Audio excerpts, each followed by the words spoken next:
New bike day is here at last. I've just bought a Specialized Aethos comp. I haven't ridden it yet, but I've got it here with me. Why did I choose this bike? You know how this goes. You're not really looking for a new bike, but when you just happen to see something that ticks all of the boxes, well, who can resist? For a while, I've been browsing for a replacement for my 2016 Trek Emonda. I really love that bike, and it's always been my go-to for any days out there riding in the hills. It's always been super reliable, super fun, and I've set plenty of uphill PBs and even a few climbing KOMs on it. I actually bought it secondhand on Facebook Marketplace in 2018 for a great price, and it served me so well. However, like myself, the Emonda's getting a little bit long in the tooth. I know it's going to be harder to find replacement parts, so I think it's time to move it on and find something new.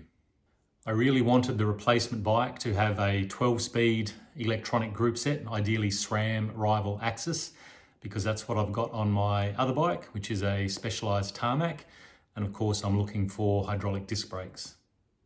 The bike I chose is a Specialized Aethos comp. What's the attraction?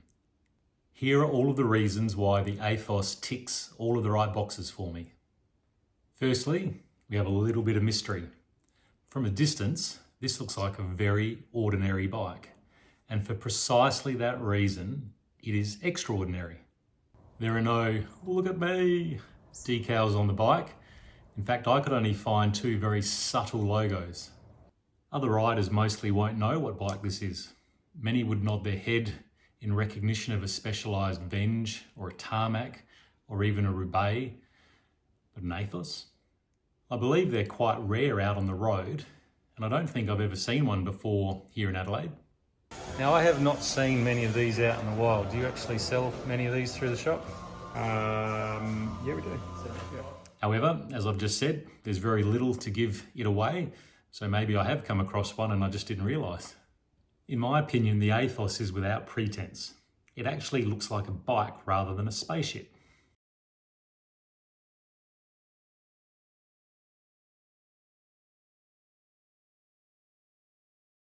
It is subtle, distinctive, and refined in its simplicity. It is both elegant and sophisticated at the same time. This bike deliberately eschews modern aerodynamic flourishes and proudly displays a two-piece bar and stem with external brake hose routing. It has a visible and an easily accessible seat post clamp. It looks old school, but it is definitely not old. Let's talk price.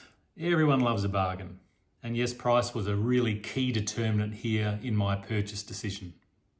The sticker price on this bike was $5,499 Australian dollars, discounted down from $7,100. I just couldn't find a bike with a comparable quality frame and component specs for this money. Look, if I had unlimited funds, I probably would have bought a top spec new Emonda with either Dura-Ace Di2 or SRAM Red axis.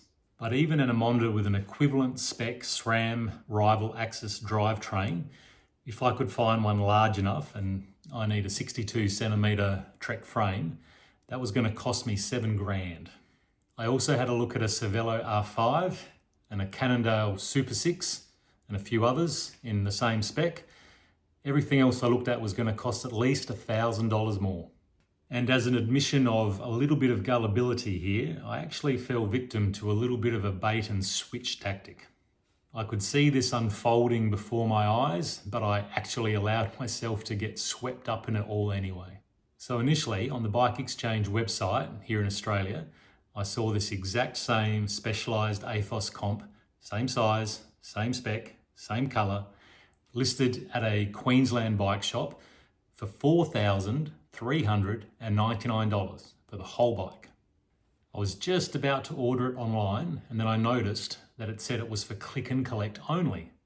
Now, I live in Adelaide, South Australia, which is 1,600 kilometres or roughly 1,000 miles from Brisbane, where the bike was situated. I'm not going to be able to pick it up.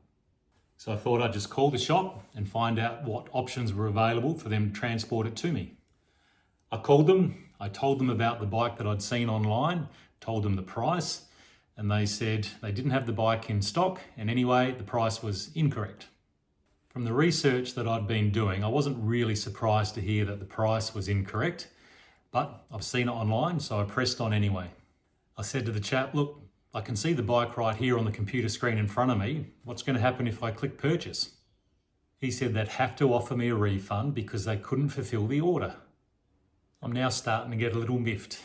I can see this awesome bike, bargain of a lifetime on the computer screen in front of me, just a few clicks away from being mine, and this sales guy's saying I can't have it. So I asked him, what's the best deal you can do? He came back saying that in a double XL frame, size 61, there was 1 unit of stock left in Australia. The price tag would be $54.99 plus shipping, which would be an extra $150. And then I'd probably have to pay a local bike shop to help put it back together. Despite this rapid inflation of about $1,000 in just a matter of a few minutes, this bike clearly was in short supply and was a pretty good quality offering. My FOMO is really starting to kick in and I want the bike. But I figured, given this bike is sitting in a warehouse somewhere, not in this Queensland shop, then it must also be available through our local retailer. So I called Bike Society here in Adelaide, and sure enough, in a 61 centimetre frame, 1 unit left in stock, can get it here in about a week. Price is $54.99. Bingo. What else does the Specialized Aethos comp have going for it? It is very lightweight.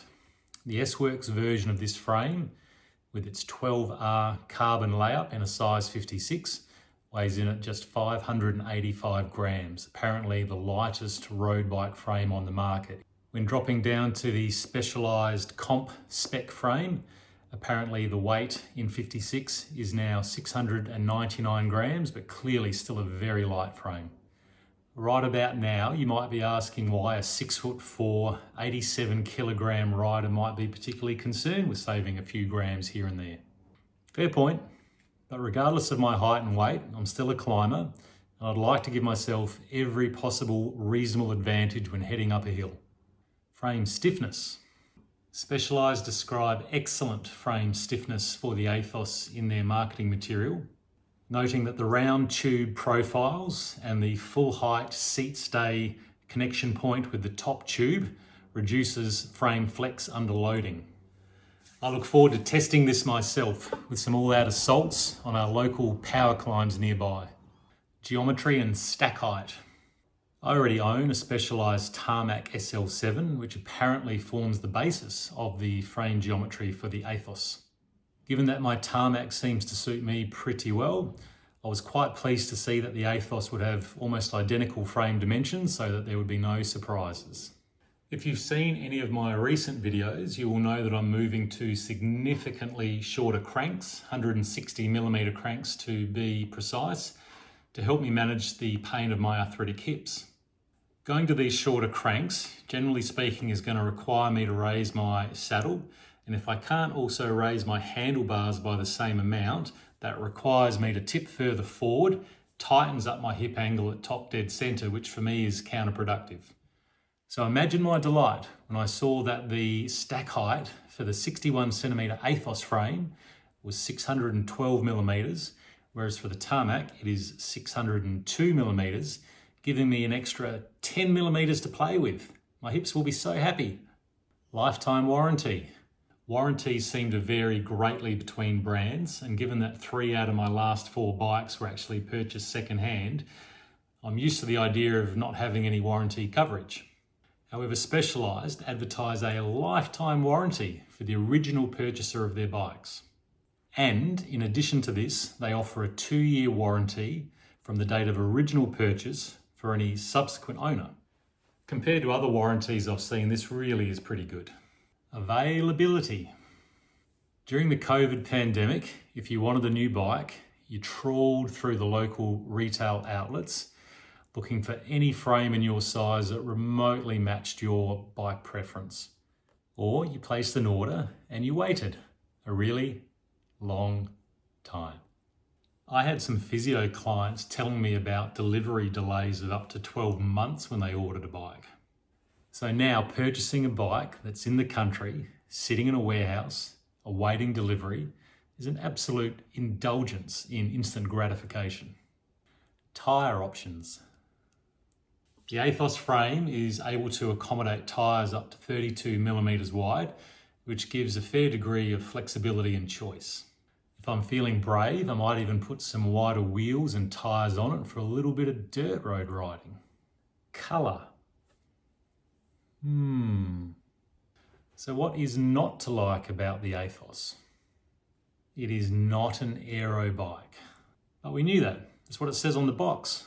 Well, on every single review anyway.